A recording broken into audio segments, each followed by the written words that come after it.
بشكر جمعية أهيار، الله يعطيهن العافية ويطول عمرهن ويوفقهن ويرضى عليهن. اليوم نورتوا علي وبعثتوا لي هالغريضات، الله يبعث لخلفكن العافية ويجعلكن إن شاء الله هيك من المهديين والمرضيين. ولا تنسانا يا ابني، الله يطول عمرك ويستر على بناتك وعلى بنات جميع أمة محمد. واليوم راقبتوني، الله يراقبكن إن شاء الله هيك بجنان النعيم، ويجعل إن شاء الله هيك مسواكن الجنة، ويحميكم ويحمي أمة محمد. يا ابني مقطوعة مالي حدا، مالي غير الله، إلي الله.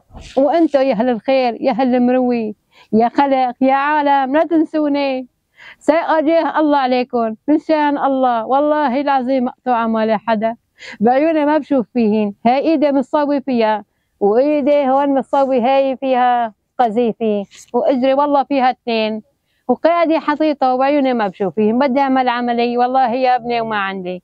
الله يطول عمرك ويخليك ويخلي أولادك وييسر لك هيك إن شاء الله على البنات وبنات أمة محمد، وإن شاء الله ما بتنسونا من فضل رب العالمين. الله يعطيك ألف عافية وإن شاء الله يخليك. وهيك لو إني أجهك والله لبوسك من هون ومن هون ملقات عيونك يا ابني، أنت مثل ابني.